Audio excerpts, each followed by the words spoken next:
j'ai déjà parlé un peu de ce que c'était les soft skills pour moi et comment c'est rentré dans ma vie. Mais au fond, ce qu'il faut comprendre, c'est que ça a été théorisé par plein de personnes, en fait, les soft skills. Et il y a des modèles, moi ça m'a fasciné quand j'ai un peu creusé le sujet, on peut aller jusqu'à 13 000 soft skills, quoi. Donc vous imaginez le niveau de finesse et d'analyse qu'on peut faire. Ça veut dire toutes ces petites compétences qu'on peut aller chercher, etc. Évidemment, il y a des modèles qui sont simplifiés parce que ça paraît comme astronomique, mais imaginez le champ des possibles infini, parce que c'est pas un mot qu'on va utiliser à toutes les sauces, hein, c'est pas ce que je dis, mais au fond, c'est vraiment tous ces atouts, toutes ces forces, toutes ces choses qui vont être au service de notre vie, de notre existence, de nos actions. Et à chaque fois qu'on veut faire quelque chose, souvent, on peut cuisiner un plat, c'est une compétence technique qui va demander une compétence métier, opérationnelle, une hard skills, comme on dit. Mais en même temps, si on veut y donner tout le goût, toute la saveur, etc. Ça va demander des soft skills, c'est-à-dire parfois une bonne organisation, ça peut être effectivement une bonne planification, ça peut demander aussi de la créativité, parce que on va tout d'un coup pas suivre la recette, mais inventer des petites touches. Donc il y a plein d'éléments en fait qui vont se rajouter et qui vont faire que, ben, avec une même recette, là, on est 6 avec une même recette. On risque d'avoir 6 plats différents. Ben, ce sont toutes nos soft skills qui vont créer cette différence. Et évidemment, notre expertise, hein. Moi, en l'occurrence, j'adore cuisiner, je cuisine plutôt pas mal, mais je suis pas chef cuisinier non plus. Donc, euh, donc voilà. Et moi, pourquoi j'ai adoré le mot soft skills quand je l'ai découvert? Pourquoi? Parce qu'on pourrait parler de qualité, d'atouts, de force, j'en sais rien. Ben parce que j'aime le mot compétence, parce que je trouve qu'une compétence est quelque chose qui peut s'apprendre, qui peut s'acquérir. Et je trouve que c'est extrêmement intéressant de se dire, tout ça là, l'organisation, la confiance en soi, la gestion du temps, la gestion du stress, mieux comprendre les règles, mieux comprendre mon environnement, comment prendre la parole en public, etc., etc., etc. Tout ça, c'est des choses que je peux apprendre, que je peux développer. C'est pas juste un truc avec lequel il y a des gens qui ont eu la chance de naître et que c'est pas pour moi. C'est quelque chose que tout le monde peut apprendre. Puis honnêtement, moi, j'ai accompagné des milliers de personnes dans ma vie. Et elles ont toutes développé leurs soft skills pour justement prendre leur place dans leur vie, dans la société, dans leur entreprise et oser exister, pas à partir de ce qu'on pense qui est la bonne chose à faire, mais à partir de ce qui est juste et leur essence et ce qu'elles ont vraiment envie de faire et d'animer, quoi. Donc, j'ai déjà un petit peu parlé de différence hard skills, soft skills, et c'est important de faire ce distinguo parce qu'effectivement, les unes vont être au service de l'autre au fond. Mais ça ne veut pas dire qu'il ne faut pas développer de compétences métiers ou de compétences techniques, hein, c'est pas ce que je suis en train de dire. Mais au fond, c'est assez facile d'apprendre à faire une chose métier. Si on veut devenir cuisinier, il suffit d'apprendre, de suivre des recettes, etc. Puis le temps, l'expérience va nous aider. Mais les soft skills, elles vont aussi s'apprendre de la même manière. Mais l'intérêt, c'est que je peux les transférer. Si j'ai une bonne capacité d'organisation, je peux l'utiliser tant dans mon métier du quotidien que quand je fais un plat ou je peux changer de métier. Mes soft skills vont être toujours au service. Et dans un monde qui est en train de s'adapter, d'évoluer, de se transformer, bah, effectivement, je pense que les soft skills sont un enjeu qui est capital dans notre quotidien, notamment par rapport aux visualisations. Et j'en viens effectivement à ce point-là, c'est toute l'évolution que ça prend dans le monde du travail, et notamment avec l'arrivée de l'IA, tout le monde en parle, c'est un peu la nouvelle bébête noire un peu. Puis moi, je me disais, c'est assez intéressant, je trouve, parce que on a vu la révolution industrielle, l'arrivée de la robotisation, l'arrivée de l'automatisation, etc. Et ça a transformé profondément, par exemple, le monde de l'industrie et la révolution de l'informatique, de l'Internet, ça a transformé énormément de métiers. Et oui, il y a des métiers qui ont disparu, mais il y a plein d'autres métiers qui se sont créés. Et je pense qu'aujourd'hui, dans le monde des services, avec l'IA, on est confronté à ça. Ça touche des métiers qui, effectivement, n'ont pas été touchés jusqu'à présent. Donc, moi, j'entends des photographes, j'entends des écrivains, j'entends des auteurs, j'entends des gens dans le coaching, mais même des psys. Il y a des chats GPT psy, là. Donc, bon, tu sais, je vous avouerai que moi, je suis un peu. Est-ce que je me dis, mon Dieu, mon métier va disparaître? Ben, je me dis pas ça, moi. Je me dis juste que ça va demander de travailler différemment, de proposer une expertise et d'avoir une expertise qui est tout autre un peu. Et puis, il y a un système de base. Tu sais, quand on a créé les premiers les intelligences qui faisaient, par exemple, on l'utilise beaucoup pour jouer aux échecs, et on voit bien que les grands maîtres d'échecs, ils arrivent à battre l'intelligence artificielle. Moi, je vous le dis tout de suite, il y a bonne chance que l'intelligence artificielle me batte aux échecs. Aucun doute d'ailleurs. Tout le monde me bat aux échecs. Même le petit-fils de mon conjoint qui a eu 8 ans. Mais en revanche, quand je, quand je fais un accompagnement psychologique, thérapeutique, que je forme aux soft skills, etc., moi, je vais échanger avec les chats GPT et psy, là. Bon, honnêtement, j'ai... Mais en même temps, je me dis, pour des gens qui n'ont jamais été, si ça peut aider, c'est quand même pas pire. Mais effectivement, moi, je me sens vite... je suis un peu dit, mais t'enfonces des portes ouvertes quand même, hein, mon petit gars. Il y a un début à tout. Donc, puis peut-être que dans quelques années, ça va être un truc incroyable, je sais pas.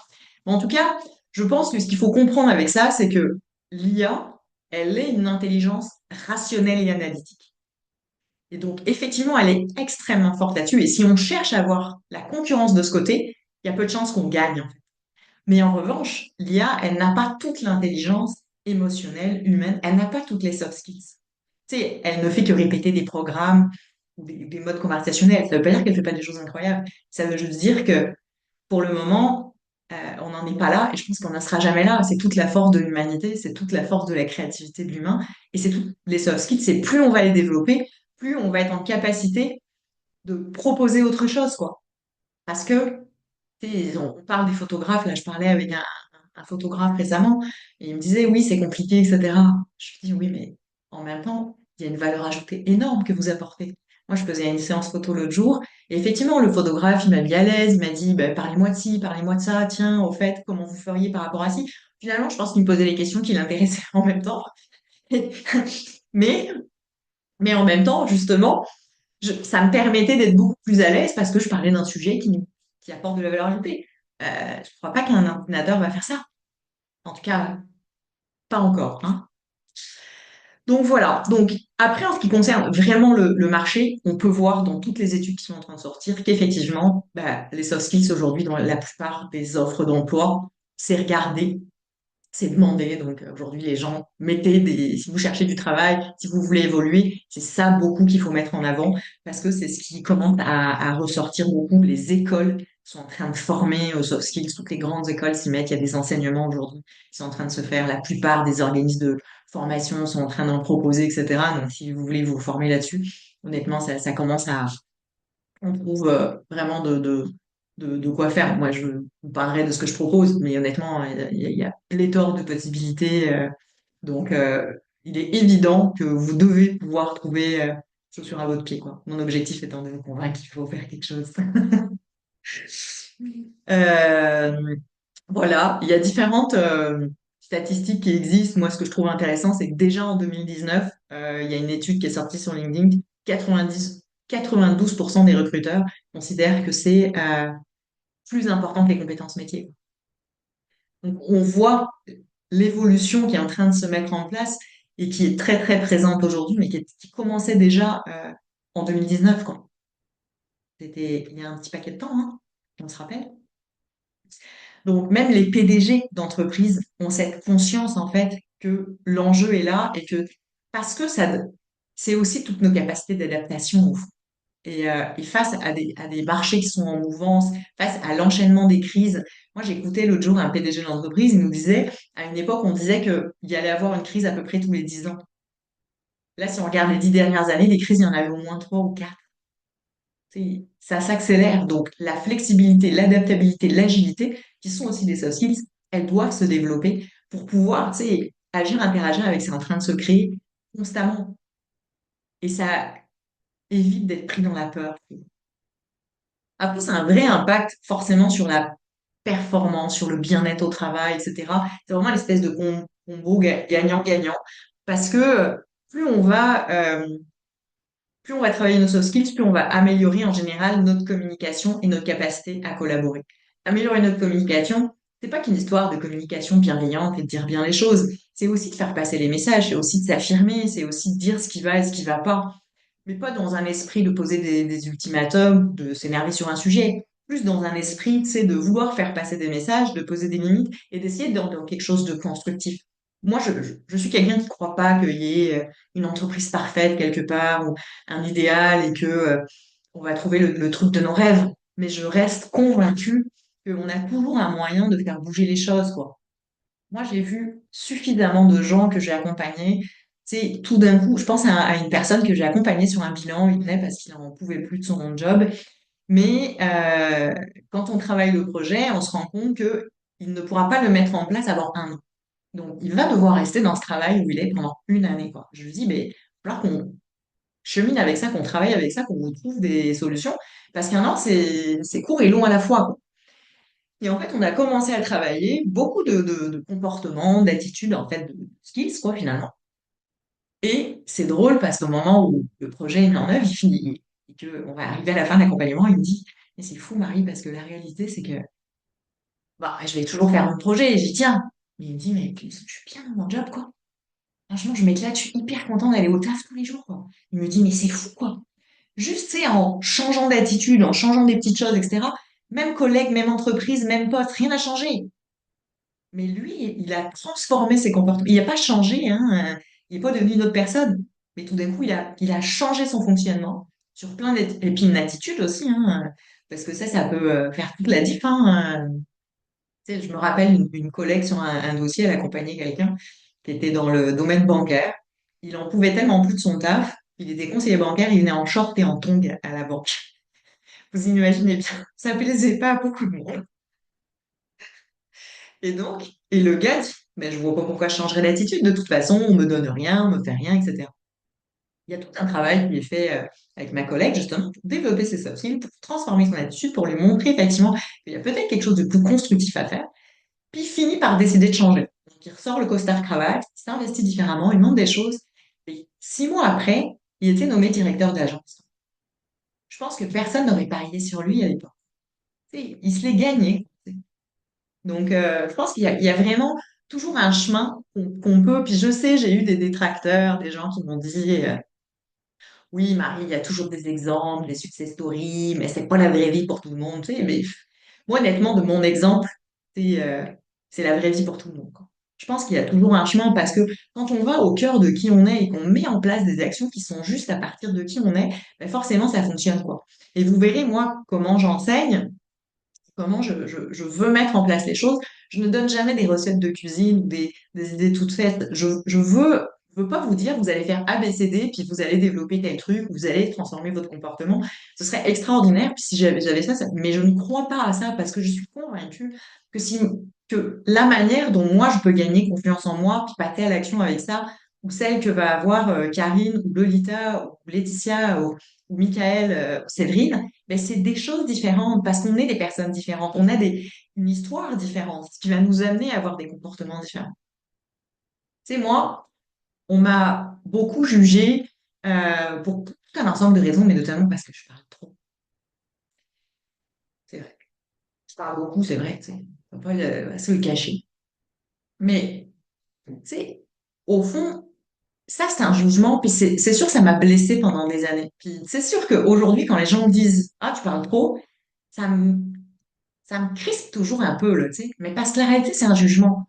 Mais aujourd'hui, j'ai la capacité de dire à la personne, OK, qu'est-ce que tu veux dire par là? Parce qu'en fait, les gens, parfois, en arrière de ça, il se passe plein de choses. Parfois, ils sont dérangés parce que finalement, j'ai osé prendre ma place alors qu'eux, ils ont pas osé le faire. Parfois, ils sont dérangés parce qu'ils essaient de me comprendre puis ils sont abrutis par les mots. Tu sais, parfois, juste, ils me jugent qu'effectivement, je parle trop, là, tu sais. Ben, dans ces cas-là, je dis, écoute, va écouter quelqu'un d'autre. Ah, c'est comme ça. Donc, c'est toujours réussir à se positionner dans des systèmes, en fait, et à accepter qui on est pour fonctionner. Donc, ça va aussi développer les soft skills, souvent aider beaucoup dans la gestion des conflits. Parce que, effectivement, tu sais, il y a un préalable avec lequel je suis d'accord avec tout le monde. Personne n'aime ça, les conflits. C'est pas l'idée, tu sais, de les aimer ou d'apprendre à vivre avec ou à fonctionner avec. Mais c'est l'idée de ne pas chercher à les éviter systématiquement. Et nos soft skills vont être utiles face à ça, pour apprendre à s'affirmer, pour apprendre à se positionner, pour apprendre à pas tomber en confluence. La confluence, c'est quand, vous savez, c'est ce qu'on fait parfois quand on n'aime pas quelqu'un, là, tu sais. Puis qu'on va tous parler contre cette personne. Ah, t'as vu, elle est comme ça. Ah oui, c'est vrai, elle est comme ça. Ah, puis t'as remarqué ça. Blablabla. Puis au bout d'un moment, là, tu sais même plus pourquoi tu la détestes, la personne, tu sais, parce que tout le monde a dit la même chose, puis au bout d'un moment, ça devient, tu sais, comme un système. Moi, je me rappelle un jour, j'étais tombée en confluence, hein, j'avoue, je me dénonce là, tu sais, devant vous, dans un boulot que j'avais. Et puis, quand même, à un moment, je me rends bien compte qu'il y a quelque chose qui dysfonctionne un peu dans mon comportement. Je vais voir ma psy, et puis elle me pointe bien du doigt mon petit écueil de confluence, qui fait qu'effectivement, j'avais tellement décidé que cette personne était insupportable et incompétente que franchement, je n'étais pas du tout aidante et constructive dans la démarche. Donc là, je change mon attitude. Je me dis, bah, en fond, ce qu'elle me reproche tout le temps, c'est ça. Donc, je transforme mon comportement. Puis, en fait, je deviens beaucoup plus responsable dans mon travail. Je mets en place les choses. Bilan de la ligne, ça se passe hyper bien avec cette personne. Et je me rends compte qu'elle est ultra compétente, en fait. Je me dis, mon Dieu, mais c'est fou, quoi. J'en parle à un collègue. Je lui dis, mais tu devrais arrêter de dire ça, parce que la réalité, regarde, moi, j'ai transformé mon comportement, mon attitude. Regarde, je fais ça, ça, ça. Ça passe hyper bien. Puis, je te promets, elle est chouette et elle fonctionne bien, ce responsable. Et lui, il me répond, ah bah c'est sûr, si tu joues son jeu. Ben, je joue son jeu. Ben, enfin, je joue le mien surtout, en fait, honnêtement. Hein. Tu sais, d'abord, mon attitude était plus responsable. Puis honnêtement, la relation, la communication était beaucoup plus fluide, quoi. Tu sais. Donc, tu sais, on peut choisir, tu sais, que c'est toujours l'autre le problème. Mais à partir de là, tu sais, comme on n'a pas de pouvoir sur l'autre, ben, notre situation va rester la même. Il y a de bonnes chances, quoi. Donc, c'est sûr que travailler ses soft skills, ça demande un petit peu de responsabilité. C'est évident. Je pense que ça renforce également la culture d'entreprise, la satisfaction au travail, parce que on trouve des chemins pour s'insérer, pour fonctionner, pour communiquer. Ça, c'est pas nécessairement des choses compliquées, hein. Plus effectivement on trouve un chemin. Est-ce que je suis en train de dire que c'est parce que vous aurez développé vos soft skills, parce que vous aurez amélioré votre communication, vous aurez géré vos conflits, faire valoir votre point de vue, etc., vous allez tous être au pays des bisounours dans votre entreprise? Non, tout de suite, ça marche pas comme ça non plus, hein. D'abord, on est plusieurs dans un système relationnel. Effectivement, parfois, ça peut vraiment dysfonctionner parce que la personne, elle est braquée, elle veut pas changer de comportement, elle prend jamais sa responsabilité, j'en sais rien. Enfin, il y a des managers qui sont toxiques. Tu sais, je vais pas me cacher derrière mon petit doigt, j'en ai vu, hein. Il y a des entreprises qui veulent pas prendre en compte des choses. Moi, j'ai eu un cas un jour caricatural dans un dossier où ils avaient changé le responsable commercial d'un service. Et petit à petit, tout le monde a commencé à dire, il nous demande des choses, ça va pas, on n'est pas content, il nous met beaucoup la pression. Enfin bref, il y avait beaucoup de remontées. Il a commencé à voir des gens qui étaient pas bien. C'est remonté au syndicat, c'est remonté à la direction. La direction, elle a organisé des réunions. Et elle a essayé un peu de tasser le truc, quoi. Et en fait, de fil en aiguille, il n'écoutait pas vraiment les vraies problématiques qui étaient présentées. Qu'est-ce qui s'est passé à la fin? En fait, à un moment, il y a 100% de l'équipe des commerciaux qui était en arrêt maladie pour état d'épuisement.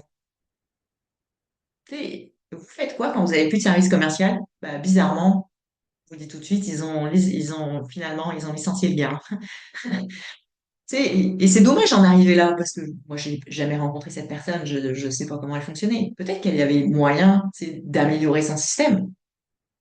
Donc, bref, donc je pense que plus on va être en responsabilité, plus on se transforme. Comme je dis, on peut changer son job sans changer de job, on peut trouver sa place pour créer plus de satisfaction au travail.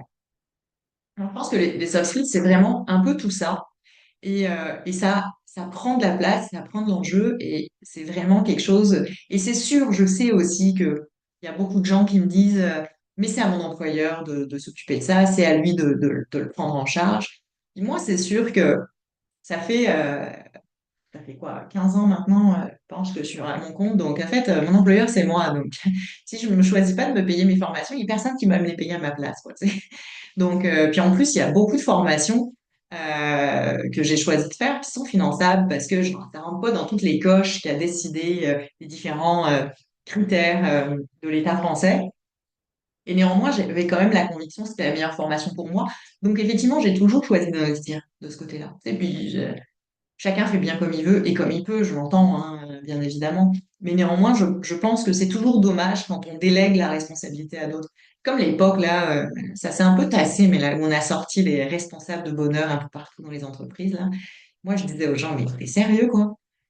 Tu peux quand même pas déléguer ça, quoi. Vous vous rendez compte, quoi?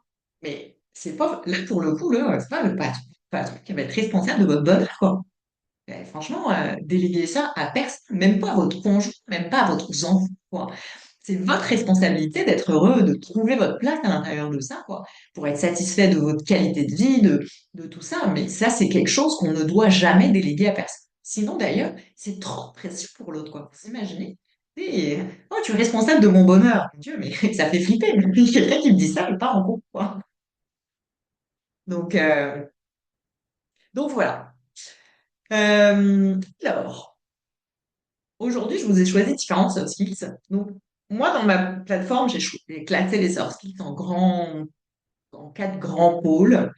Donc, euh, donc je vous les ai, j'en ai pris une dans chaque grand pôle qui me paraissent un peu des indispensables à avoir. Ah, il y a Laetitia qui vient de me quitter. Alors, communiquer. Et dans communiquer, la soft skill dont je veux vous parler aujourd'hui, c'est savoir écouter. Souvent, quand on parle de communication, on parle de comment on s'exprime, de comment on dit les choses, etc. Mais je pense que la clé de la communication, avant tout, c'est l'écoute. Je pense que c'est un des gros biais, souvent dans la communication, c'est que on ne prend pas le temps de vraiment écouter. Donc, ça demande d'être là, d'être présent, d'être attentif, d'être concentré, d'être 100% dans la situation. Et très souvent, quand on écoute, on fait une, deux, trois choses. On a le téléphone, on prend des notes, on fait je ne sais pas quoi. Parfois, j'assiste à des visios en ligne, là, comme ça. Je vois des gens, ils font le repassage, là, je me dis, mais quel niveau d'attention t'as quand tu fais ça? Puis, encore une fois, là, je jette la pierre à personne, chacun fait comme il peut. Mais ce qu'il faut être conscient, c'est quand vous êtes à deux places en même temps, ben forcément, qu'est-ce qui va se passer? C'est que systématiquement, vous allez perdre une partie de l'information. C'est juste évident. Parce que écouter vraiment avec attention quelqu'un, pour être sûr de ne rien rater et de ne pas interpréter, c'est extrêmement difficile et ça demande beaucoup d'attention et de concentration. Et je vais casser un mythe, même les femmes ne savent pas faire deux choses en même temps. C'est pas vrai. Désolée, mesdames, mais là-dessus, on est très pareil que les hommes. On ne peut pas faire deux choses en même temps. On ne peut pas être en train de faire un truc, etc. C'est juste des habitudes, quoi, qui amènent des, des conséquences différentes. Moi, je dis souvent, on dit l'homme, s'il fait cuire de l'eau des pâtes, il fait bouillir la casserole puis il la regarde bouillir. Ok, mais il rate pas le point d'ébullition. La femme, c'est sûr qu'en général, fait quatre autres trucs à côté. Mais il y a des fois, il n'y a plus d'eau quand tu reviens dans la casserole. Moi, ça m'est déjà arrivé. Donc, c'est juste pas les mêmes conséquences. Et en tout cas, écouter, ça demande ça. Et puis, ça demande de ne pas interpréter.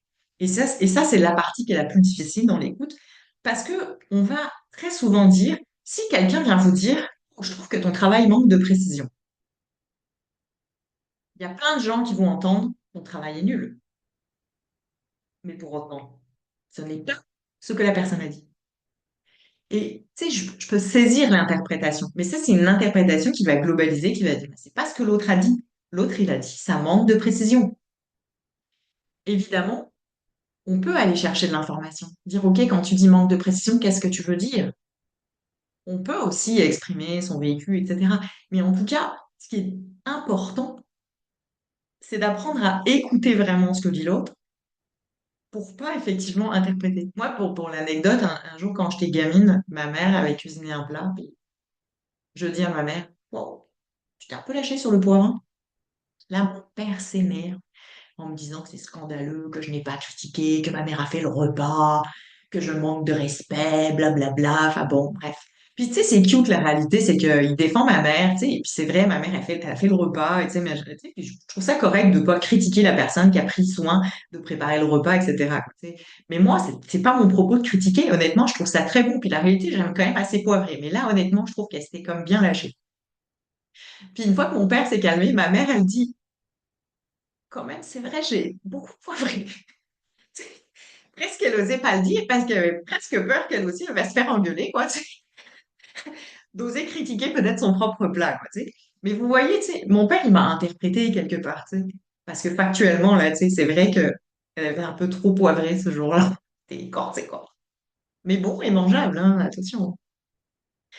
Bref, donc, si vous voyez l'importance d'une écoute précise et de ne pas interpréter. Puis si vous voyez que ça vous heurte, un propos, une remarque, tu sais, essayez, de vous dire, OK, tu sais, peut-être qu'il faut que j'aille chercher de la précision, tu sais. Ou peut-être que je dis, voilà, tu sais, je trouve ça peut-être dur tes propos, ou j'ai l'impression que tu es en train de dire que c'est ça, tu sais, qu'est-ce que tu veux dire précisément? Et puis on est d'accord, hein, que l'autre pourrait apprendre à mieux s'exprimer, à dire les choses, etc. Là, il n'y a pas de souci, quoi. Je suis absolument d'accord avec ça, mais là, en l'occurrence, on parle du fait que l'autre, on ne peut pas jouer sur lui. Là, on ne peut que partir de nous. Voilà. Donc, vraiment, l'écoute, et ça, c'est une soft skill qui est incroyable à développer. Puis, ouais, on va y revenir, mais il y a plein de manières de l'apprendre, mais juste déjà en pratiquant au quotidien, à chaque fois, de se dire, tiens, est-ce que je suis en train de faire plusieurs choses en même temps? Tiens, qu'est-ce que je peux essayer de trouver les petits moyens, les petits trucs qui vont faire que, qu'est-ce qui fait que je peux être peut-être plus attentif dans mes communications ou dans mon écoute, etc. Euh, alors, dans le grand thème s'organiser, on a distingué ce qui est urgent de ce qui est important. Ça, c'est pareil, c'est une soft skill qui est hyper utile tout le temps, parce que souvent, on confond urgence et importance. Il faut toujours bien comprendre que une urgence est relative. Elle est liée à la temporalité. Ça veut dire qu'à un moment, il y a une chose qui peut être urgente. Moi, j'aime bien prendre l'exemple des impôts, là.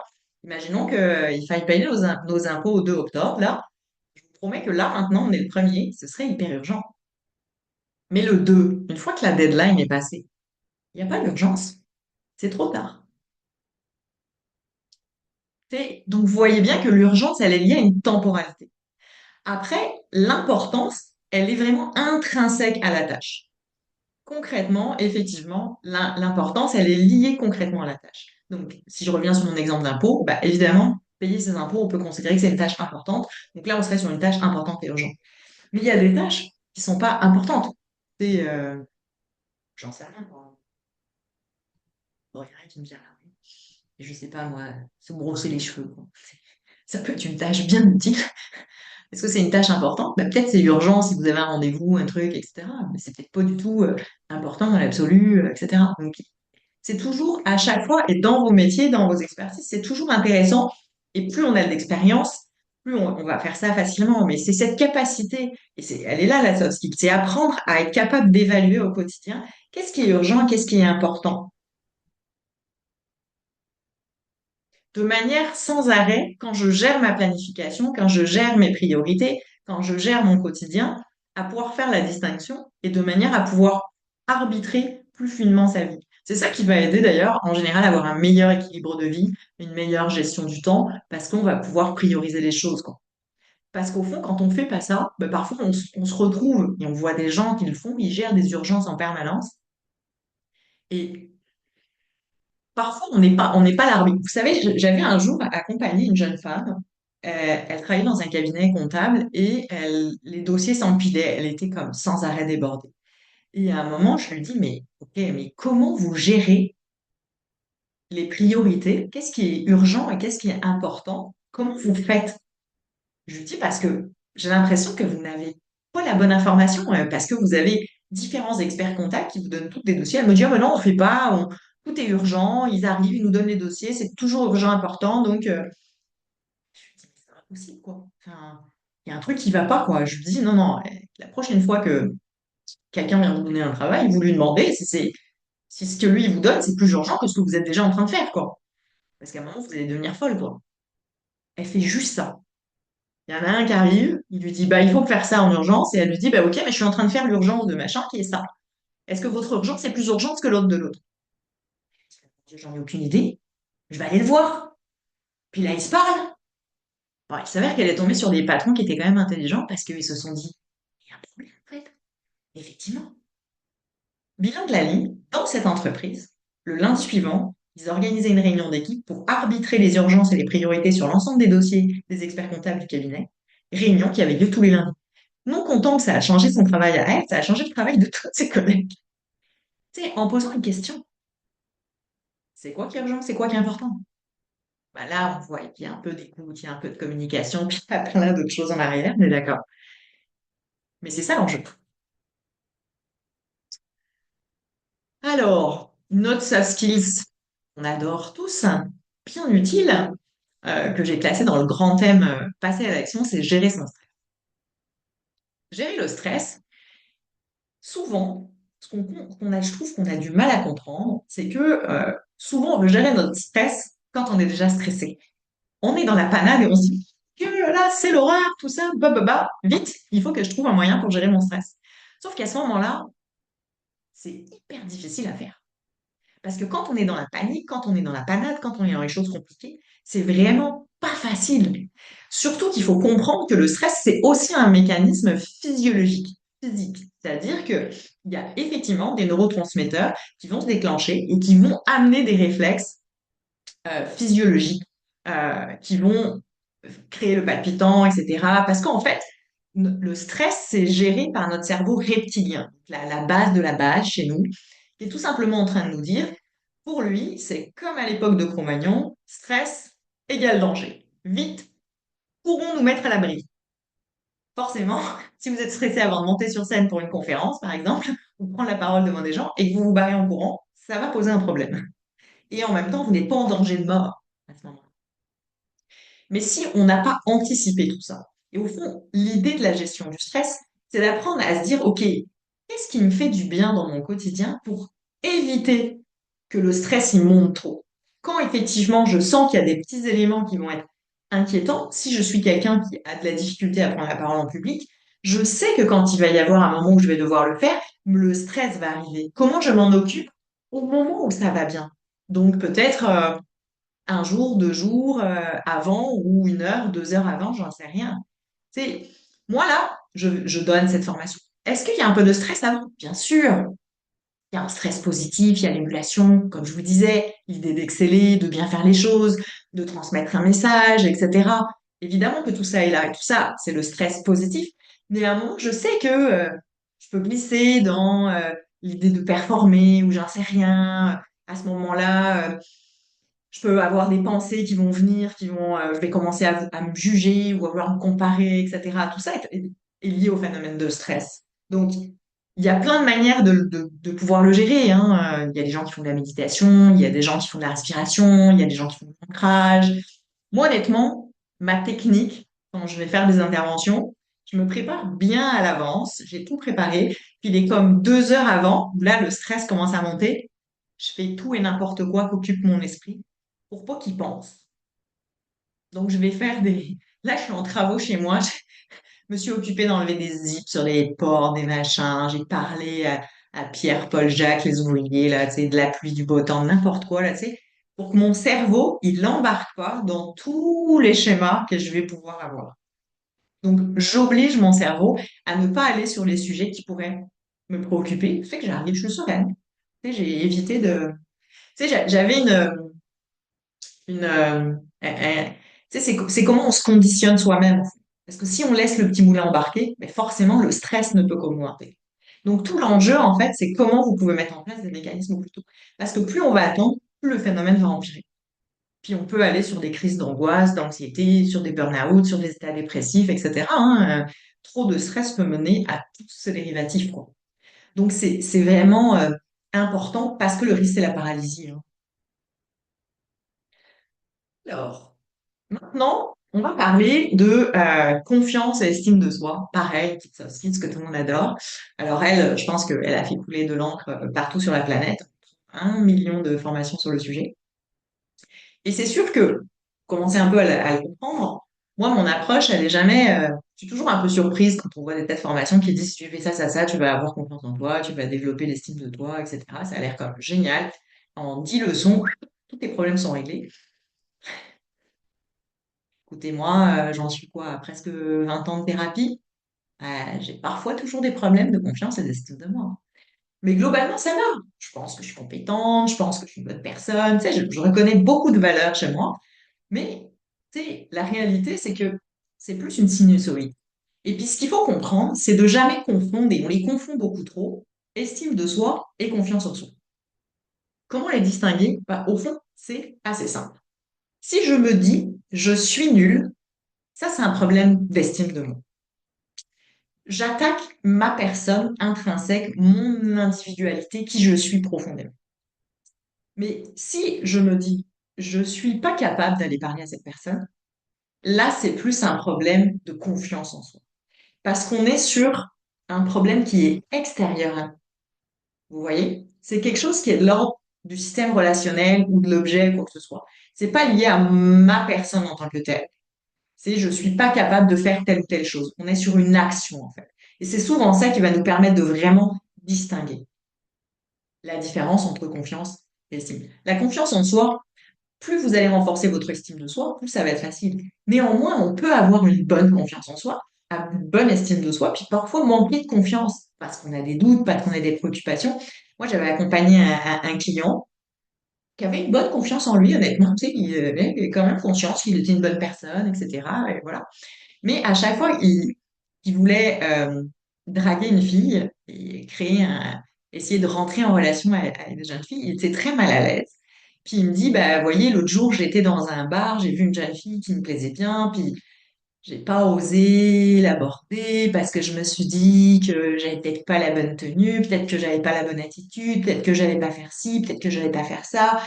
Et puis peut-être qu'elle allait me trouver ridicule, puis en plus elle était avec ses copines, donc peut-être elle allait le juger, etc., etc. Enfin bref, du coup finalement j'ai pas été lui parler. Je lui dis donc en fait, pendant les 10 minutes où vous avez réfléchi qu'il fallait aller par là, vous vous êtes dit que vous n'étiez pas capable, que ça allait pas être ci, que ça allait pas. C'est sûr qu'en termes de coaching, il n'y a pas pire. Ça, vous voyez, on est surtout le problème de confiance en soi, c'est-à-dire qu'effectivement, il est conscient qu'il a de la valeur, mais il s'auto-sabote juste avant de passer à l'action. Ça peut pas marcher là. C'est sûr, mais qui ferait ça, quoi? C'est juste avant de vous dire, OK, là, vous vous mettez à votre pire. Donc, c'est sûr que c'est mieux de se gonfler un peu, puis de se dire, OK, j'ai de la valeur, je vais être capable, puis, qu'est-ce qui va m'arriver de pire? Au pire, je vais me faire jeter. Oui, c'est toujours le risque, hein. Quoi qu'il arrive et quoi qu'il advienne. Ça, c'est aussi un écueil, souvent, hein, dans lequel la peur évite jamais le risque. Et la réalité, c'est que si on fait le choix d'aller prendre une formation, d'aller parler à quelqu'un, d'aller faire une chose, on a toujours le risque d'être déçu, hein. C'est- Mais ne rien faire mène où? C'est une autre forme de prise de risque. Donc, confiance et estime de soi, bon, après, là, je vous donne des petites notions, hein. Évidemment que pour travailler ça, c'est plus long, plus compliqué, etc. Je ne sais pas si vous avez téléchargé les uns et les autres, là, vous pouvez me le dire dans le chat, là, le petit cahier d'exercice que je vous ai livré, vous verrez, je vous ai proposé des petites questions, des petites réflexions pour vous aider un petit peu à réfléchir, à aller essayer de vous dire, tiens, qu'est-ce que ça représente pour moi, quelle action je pourrais mettre en place, comment je pourrais fonctionner, etc. C'est, c'est vraiment des petites pistes que je voulais vous offrir, mais vraiment dans mes formations, c'est toujours comme ça que je fonctionne. C'est toujours cette idée de vous donner de l'information, de vous donner du contenu, de vous inviter à passer à l'action, et vous voyez, de vous dire, qu'est-ce qui va renforcer votre confiance en moi? Vous voyez, moi, je vous dis, tu sais, moi, pour m'aider à gérer mon stress, etc., avant des situations, vous voyez, je fais un truc qui est très maison. Tu sais, c'est pas, il y a des trucs qui marchent pour soi, moi, qui sont parfois improbables. Je veux dire, il y a des gens, gérer leur stress, je sais pas moi, ils font des gâteaux, il y a des gens, ils vont courir, enfin, il y a plein de choses en fait. Il n'y a pas une bonne méthode, il y a la bonne méthode pour vous. Tu sais, puis vraiment, il faut se faire confiance là-dedans, quoi. J'ai vu des gens me dire, mais Marie, tout le monde me dit que ça, c'est pas une bonne idée. Toi, tu penses que c'est une bonne idée? Fais ça. Au pire, ça fait quoi? Ça marche pas, mais vous essayerez autre chose, quoi. Tu sais, il n'y a pas de souci avec ça. Le meilleur moyen, c'est de tester, hein. Et notre et dernière petite soft skills, j'en ai parlé un petit peu à un moment, c'est développer sa créativité. Parce que la créativité, c'est quand même un truc génial. Et c'est vrai que trouve qu'on a un peu trop tendance dans notre société à vouloir l'associer euh, aux artistes, aux peintres, aux auteurs, aux écrivains, aux photographes. Eux sont créatifs, forcément. Mais si tu es ingénieur, j'en sais rien moi, dans l'administratif, etc., t'es pas créatif. Et pourtant, moi, je dis toujours aux gens, mais c'est quoi? Moi, je pense que jamais de ma vie, j'aurais pu imaginer, alors qu'il n'y avait aucun avion dans le ciel, qu'un jour, il y aurait un avion. L'intelligence artificielle, moi, jamais j'aurais imaginé un truc pareil. Pourtant, il y a des gens qui ont imaginé ça pour qu'à un moment, il faille le créer. Et après, dans la créativité, chacun a ses outils.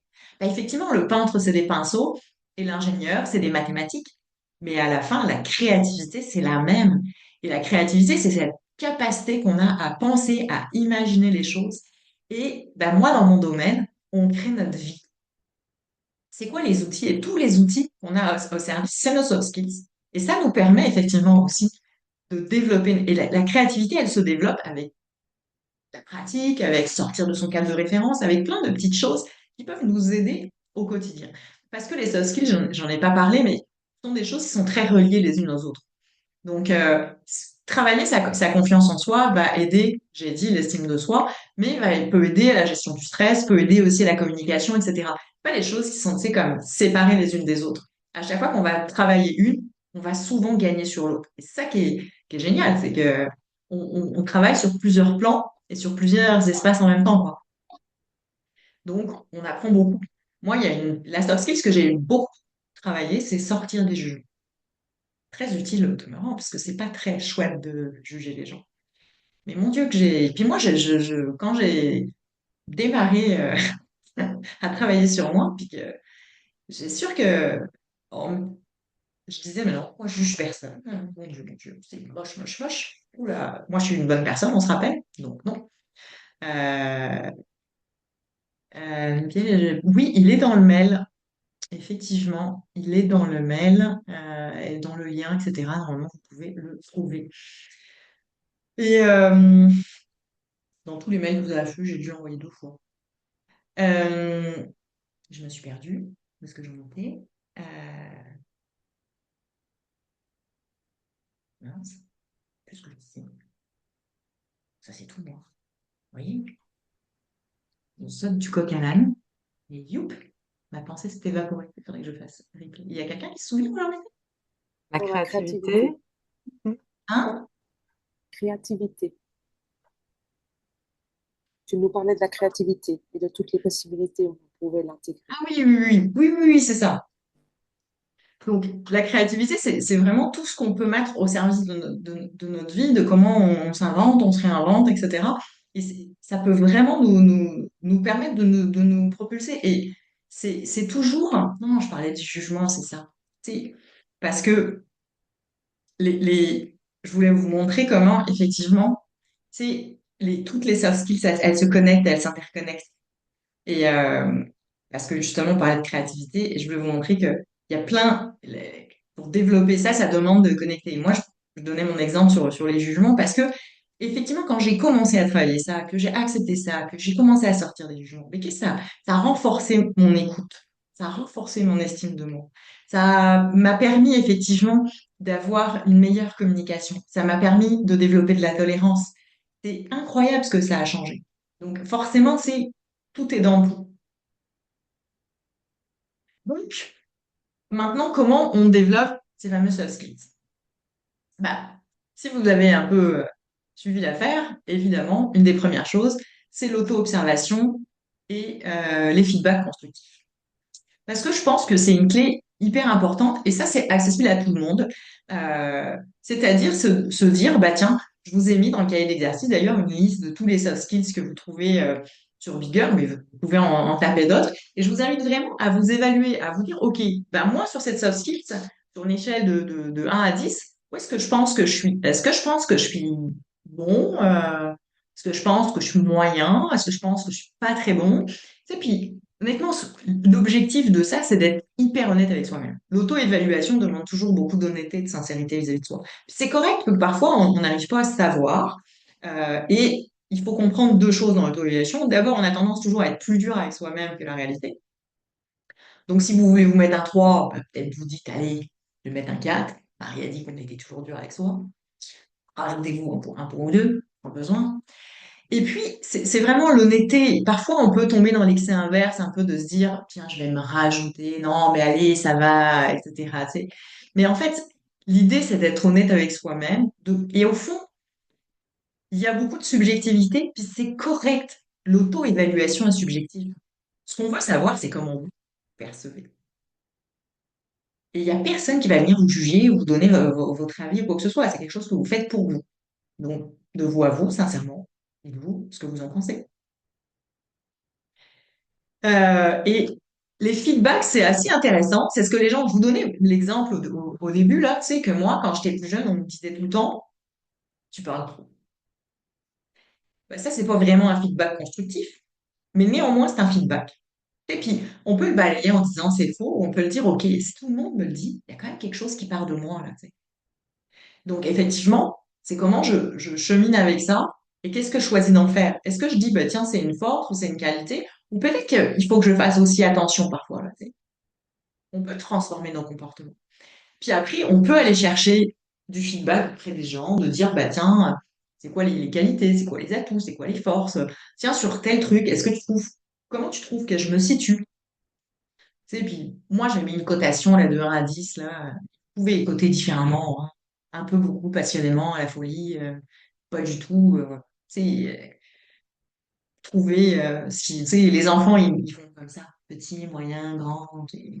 C'est pas, c'est juste comment vous avez envie d'évaluer les choses. Mais ça permet, moi, je trouve ça souvent intéressant parce que ça permet un peu d'objectiver. Puis de temps en temps, quand on regarde quelques mois plus tard, ben, on se dit, OK, est-ce que j'ai bougé un peu là-dessus? Bah ouais, je trouve que quand même, je suis pas mal mieux là, tu sais. Je suis plus à l'aise, c'est plus fluide. Ou je trouve que maintenant, tu sais, j'ai moins ce type de feedback. Donc, tiens, je me rends compte que là-dessus, je me suis améliorée. L'autre manière, évidemment, c'est la formation, c'est le développement personnel. Donc, c'est ce que vous faites en venant ici, hein. Vous vous formez, vous apprenez des choses. Donc, ça, effectivement, c'est un moyen incontournable. Aujourd'hui, comme je vous dis, hein, sur les soft skills, il y a pléthore de choses qui existent.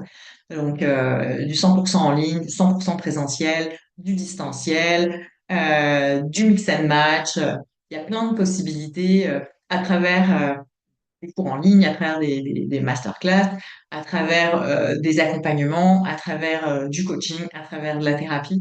Il y a plein de manières de favoriser effectivement et à toutes sortes de prix et de gammes de prix. Aujourd'hui, c'est vraiment en train de se développer, de se mettre en place. Et je pense que vous pouvez vraiment trouver. Donc moi, bah, vous l'avez compris, j'ai créé une plateforme qui s'appelle Bigger, dans laquelle effectivement je propose des formations sur les soft skills. Et moi, le choix que j'ai fait, c'est vraiment donc d'avoir 4 grands thèmes. C'est découpé ensuite en formation. Et l'idée, c'est que vous puissiez aller piger, en fait, vraiment ce qui vous tente, ce qui vous donne envie. Même si j'invite aussi les gens qui sont sur la plateforme à aller parfois là où c'est moins séduisant. Tu sais, il y a une seule fille, c'est comment intégrer les règles dans son quotidien professionnel, dans sa vie. Tu sais, mais c'est sûr que ça paraît un peu plate, là. Tu sais. Tu dis, ouais, je peux travailler ma confiance en moi ou je peux travailler comment je vais intégrer les règles dans mon business, quoi. C'est sûr que sur le papier, je peux saisir ces moins là.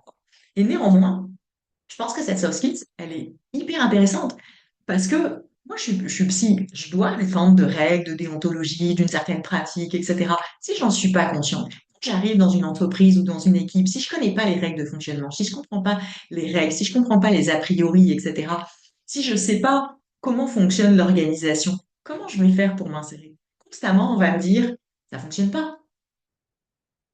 Donc, bien sûr que l'entreprise doit insérer. L'autre jour, je lisais un message d'un chef d'entreprise, j'ai trouvé ça hyper intéressant. Le gars, il raconte, il a un hôtel.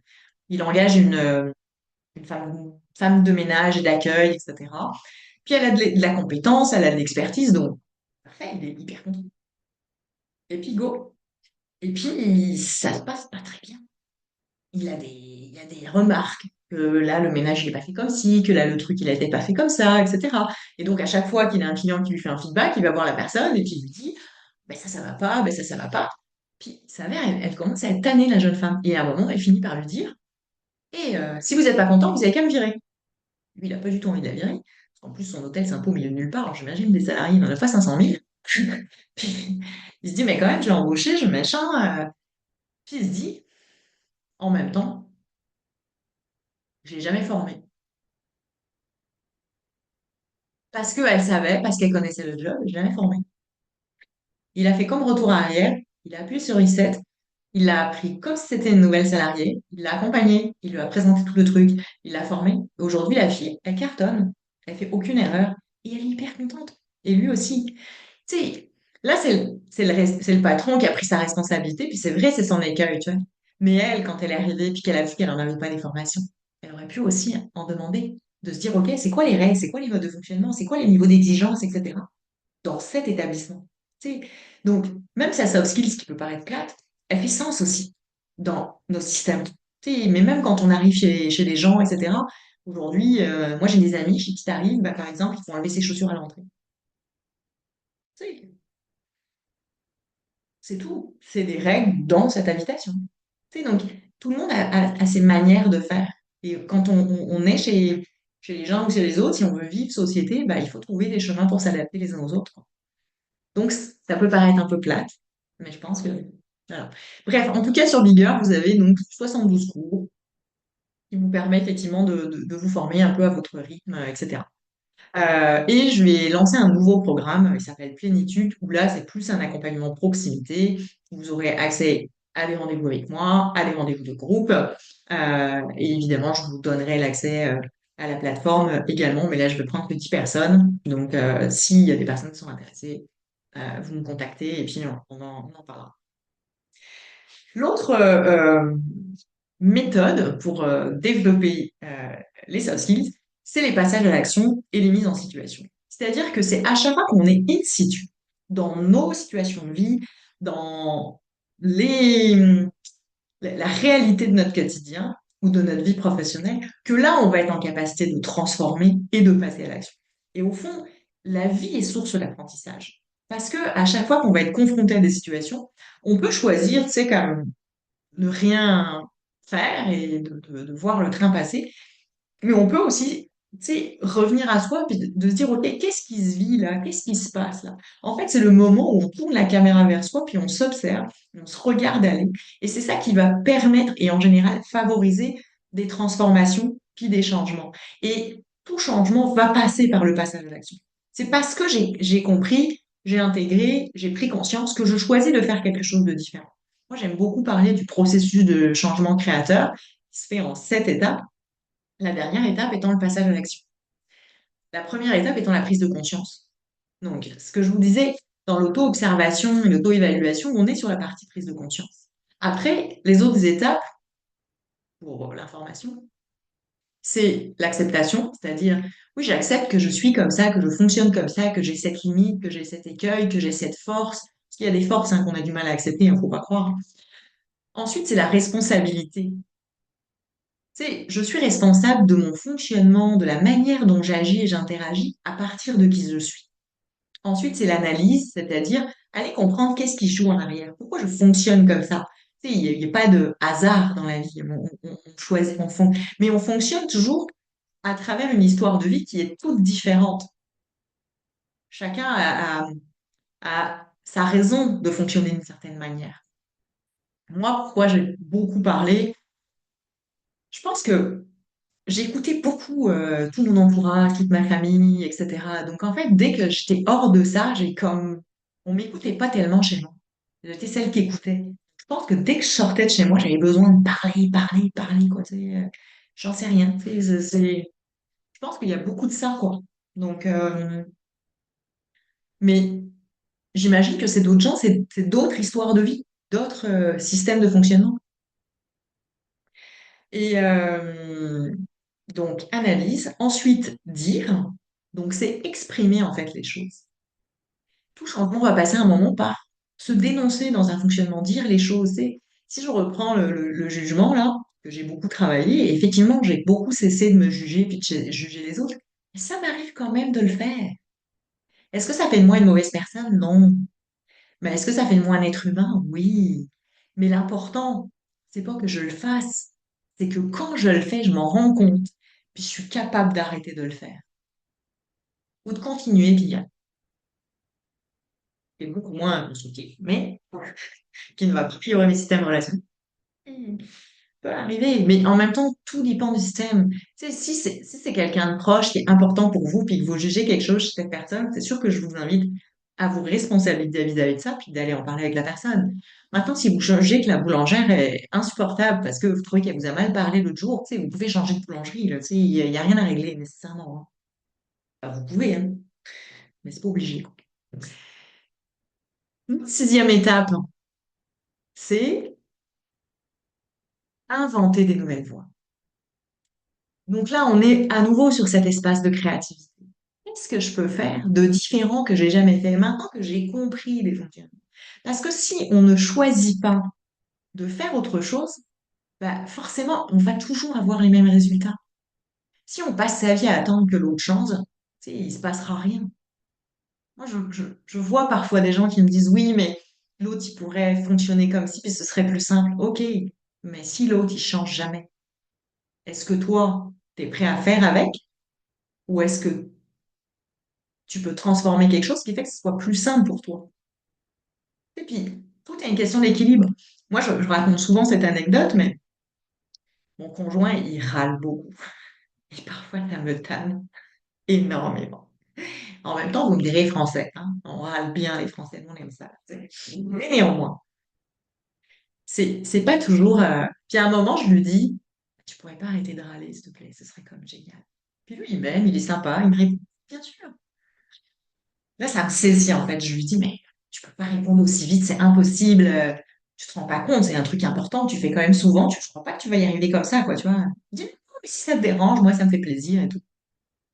Puis là, il y a quelque chose chez moi qui me dit, ok, c'est cute. Et je me dis, mais c'est pas vrai, il va pas y arriver comme ça. Tu sais, en plus, il le fait juste pour me faire plaisir, tu sais. Il y a rien qui fait que lui, il a vraiment fondamentalement envie de changer. Puis ça me dérange pas de râler, en fait. C'est moi que ça dérange. Tu sais, donc je me suis dit, ok, qu'est-ce qui se joue à l'intérieur de ça, là? Tu sais, je me suis dit, bon, ok, je crois que je peux faire avec ça. Mais par contre, il faut que je m'aménage. Donc, il y a des fois, je l'entends râler. Puis ça me gêne pas. Je suis bien, je m'aime. Puis il y a des fois, je suis pas capable. Parce que c'est des journées qui sont plus difficiles, je suis plus fatiguée, j'ai moins de patience, etc. Tu sais, donc quand je me rends compte que je suis pas capable, je lui dis, écoute-moi bien, va falloir que tu arrêtes de râler tout de suite. Je dis parce que là, moi, je suis pas capable. Donc, t'appelles qui tu veux, des amis, tes enfants, j'en sais rien, ton psy, ton chat, ton chien, ton canari, qui t'a envie. Mais si tu continues à râler devant moi, ça va être Hiroshima. Je vais me mettre à m'énerver sévère. Il faut pas me voir énerver sévère. Malou, il sait. Il me dit, OK, j'arrête.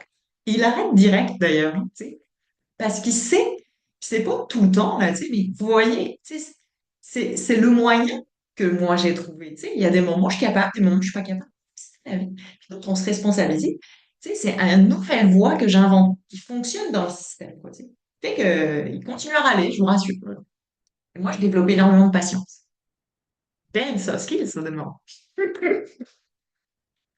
Et notre petit dernier, ben, je vous l'ai dit, c'est passage à l'action, c'est se mobiliser.